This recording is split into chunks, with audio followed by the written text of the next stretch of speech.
Hi guys, so let me show you how I was able to achieve this cute purse. All right, so just pay attention to the steps. This is absolutely beginner friendly, this tutorial, even if you don't have much idea on purse making. After watching the steps, trust me, you'll be able to come up with something like this for yourself. So I got my hard gum stay for pattern. I measured 9 inches in length, then about 8.5 on fold, in width 8.5. Then at the top I measured out 6 inches at the top, and I also measured out 6 inches at the bottom. Okay, so now I'm going to be creating my box with 1.5 inch horizontal and vertical. The length is 9 inches, don't forget that. Then the width is 8.5 and it is on fold.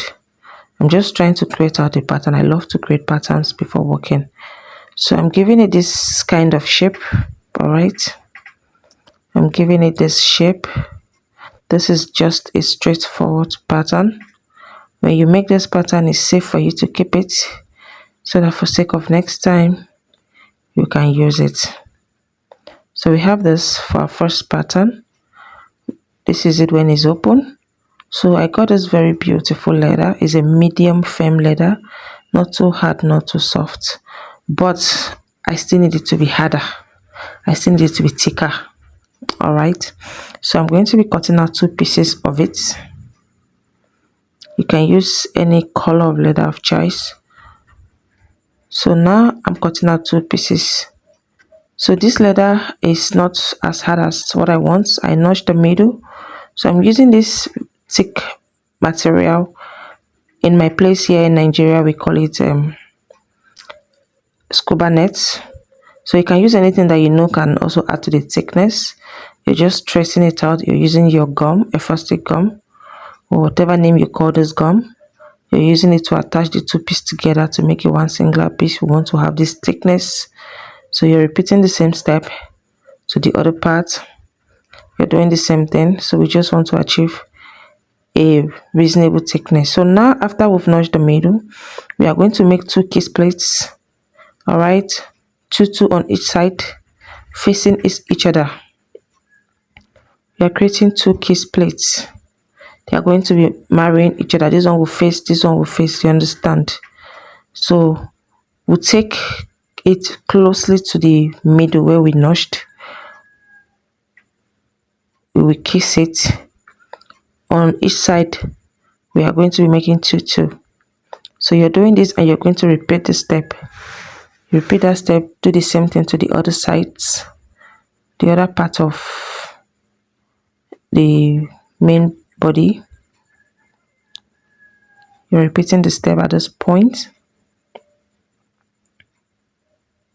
So you can choose to use any material to add it up so that you can get the thickness you want. So make sure by the time you finish this kissing, you should have up to 7. You should not have more than 7 and not less than 7. Make sure it's 7. All right, and make sure the both parts are having the same thing.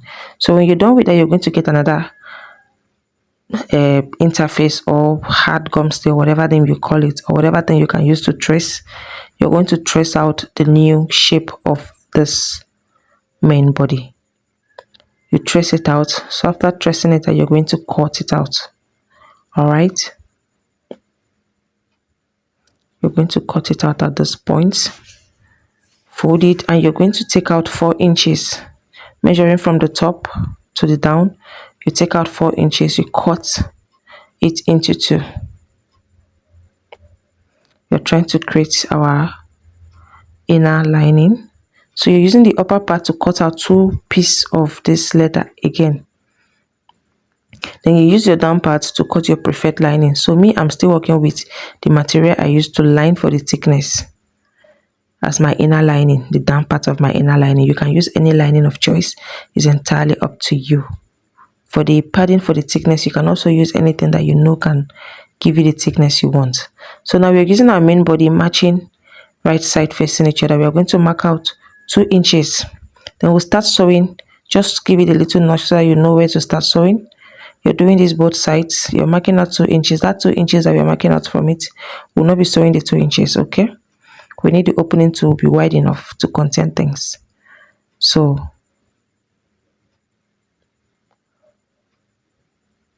we are sewing it down. You're repeating the same step. Do the same thing to the other side. So after doing this, you're going to sew the down part. You're going to seal your boxes. So if at this point you haven't shared this tutorial, you want me to keep dishing out beautiful, amazing tutorial, this purse right now, I am selling it hot. People are really buying it. It's on high demand, and I'm dishing it out for you, to you, for free. Please support me by sharing this tutorial. This is a purse you can make money from. Trust me, you can make this in different colors and sell it in your area, and people will love it because it's beautiful. I've been selling it since I created this piece. People have been requesting for it. So this is not an anyhow tutorial. This is not one of those tutorials that will not add value to you. This is a tutorial that will fetch you money. So please, I'm begging you, support me by sharing it so that other people will benefit from it and we all grow in turn. All right. So now we're covering the boxes of both sides. You have to be careful with this part. Sometimes it can be very thick. So you take it gradually on your machine. All right. Gradually, you can sew it a couple of times to ensure that you have stitched it properly. So now after covering, we are going to flip out our main bodies, pushing out all the edges that we have, the boxes edges that we have sewn, making sure it's okay. So now we are going to use these pins. Okay. See what this pin looks like. You get it where bag makers, shoemakers, accessories, people that's where they sell shoemaker and bag maker stuff. So that is the pin. You can use any other thing if you have any other thing that looks like this. So now you are going to punch a hole using a soldering iron. This is what it looks like.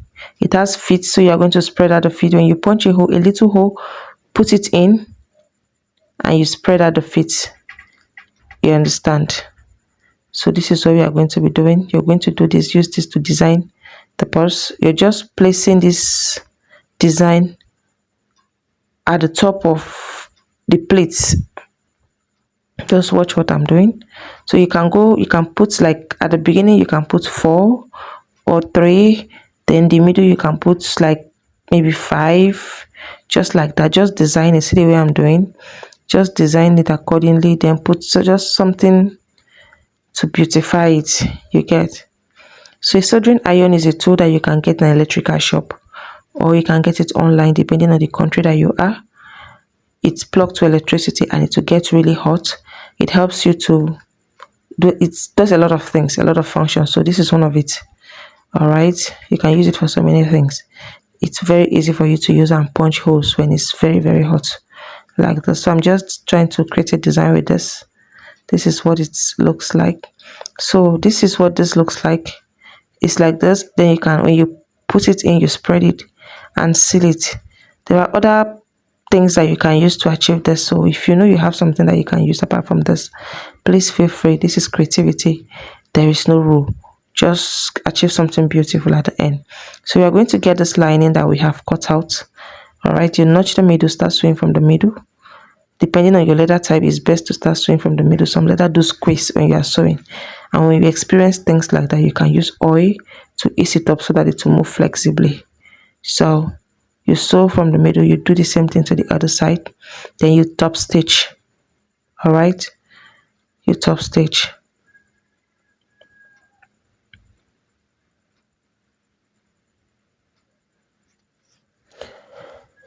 So ensure your stitches are properly sewn. So at this point, you're going to top stitch.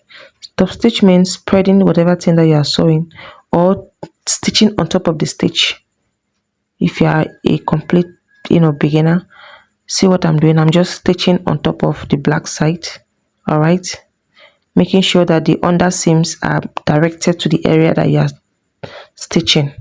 So now we are also going to mark out the 2 inches just as we did to the main bodies. Then we are going to sew down just to seal up our lining area, our lining part. You're doing the same thing the way you did the main bodies, but in this case, you are going to be leaving an opening for you to use to flip out your purse. If you have seen any of our tutorials, you should be conversant with this step.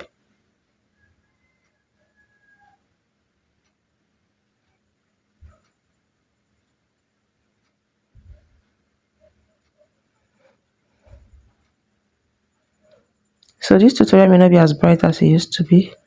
I had issue with my lights, my studio lights. So it blew the day I was shooting this tutorial. The very day I was shooting this tutorial. I don't know what happened, it blew. So I'm yet to find a solution to it. So this may not be as bright as it used to be, but either ways, we just have to keep moving.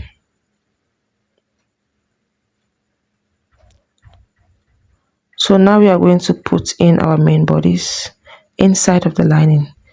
In other tutorials, we used to put the lining inside, but in this case, it is better to put the main bodies after you've turned it inside of the lining, so you won't be struggling to turn it back again after you have put all those designs. All right, that's the essence. So it is easier for you to flip it out. So now you are going to be sealing all these areas. This step, depending on your machine, can be a little bit dramatic, so just take it easy with it. Take it gradually. Don't rush it. All right, be at ease when you are sewing it, and make sure you stitch it properly. If you realize the first stitch is not holding firmly, you can restitch again. You can sew it again so that it is properly stitched.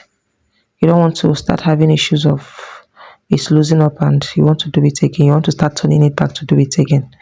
So sometimes you can go a couple of times, like 2 times with the stitch, depending on your machine type. Some machines are very fragile. So also depending on your machine, if you're using them for clothes, it is advisable for you to, upgrade to the next needle type before you can start sewing this process. All right, just change the needle to a bigger one. So now we flipped it out at this point. So just arrange your purse according to how it looks beautiful in your eye. Push out all the edges. All right. So after doing so, you push in your lining. Make sure it sits properly the way it should magnet, and come to this middle part where you have your boxes put together. Come to it and you can go down by half an inch. Just mark it. That's where you're going to be punching in your soldering iron to fix your magnet. All right, at this point my soldering iron was not plugged to electricity, so it was hard to punch, but you can ensure your own is plugged. This is what a magnet looks like. I know some people don't know magnets, but this is what it looks like. It also has feet, and it has this thing I'm using to cover. People call it a magnet washer. I don't know what you call it in your country and in your area. So you put in the feet just the way you did the other design and spread it. All right, you can choose to spread it just spread it against each other or bring it together, either ways, but just clock it very fine. So you're repeating the same step here. You're just fixing the other part of the magnet and the washer. Also see what it has feet. You're going to put the washer in those feet, then you spread it. See the way I'm spreading this. You can spread it either ways. All right, so at this point we're done. We are going to be sealing up our lining. So after sealing up your lining, you're going to arrange your purse the way you want it.